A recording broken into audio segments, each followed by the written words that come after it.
None of the governments, none of the central banks, and none of the incumbent players want that. Yeah, they don't Eh, want it. They want it themselves, like they're doing with Project Hamilton, but they don't want it for us. They don't want us to have it. They don't want 100%. it for us. So how do we fight back? We fight back by saying, well, fine, we're not using your system. We're going to use our system, and our system's going to be private, and you can't track it. So I'm going to trade all my assets. I've already traded. I've actually tokenized the first gold back and traded it on Zano. I've tokenized, I put a book on Zano, a PDF.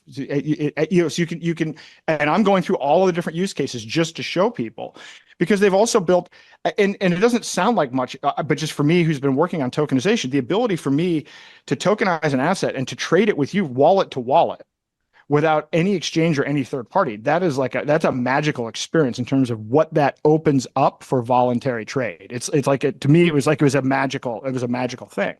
So I want to educate people on this, because this is how we stop them. We're not going to vote them out of office. It's just manufactured polarity. There are no two different sides. Just Republicans and Democrats are all pushing. The Republicans are going to push for CBDCs because they need to stop immigrants. That's going to be the argument that they use. They're both going to use terrorism and money laundering.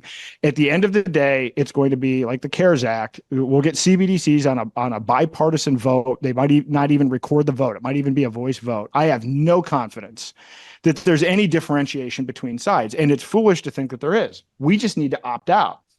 And the technology is there. Some of it, like Zano's new. I mean, it's been around for 5 years, but they've just released these user-friendly tools. So I want to, I'm not here to pump the price of Zano. I'm saying download a wallet and like start tokenizing things and start learning about what it might mean for you to be able to trade with your neighbors and trade with people around you in a situation where they shut off access to your money and are trying to centrally digitize all of your assets.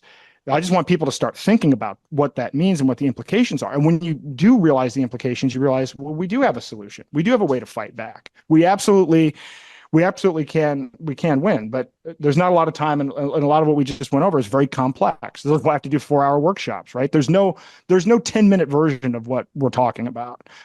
And for most people, even if there's a lot of information, I wrote this book, The Final Countdown, to be a self-sustaining guide and it was written so that a boomer with minimal technical experience could read this, understand the threat of CBDCs, understand that fiat's going to collapse, and then take steps in the back to download a wallet, to obtain crypto, to learn how to use crypto, to live off of it, to be able to pay bills, to do all those things. It's supposed to be practical. And what I found is people are like, oh, I like the book. Wow, I'm afraid now. I see all the doom, but I couldn't get myself to download the wallet, right? Like literally it's like there's really a pain point. There's fear.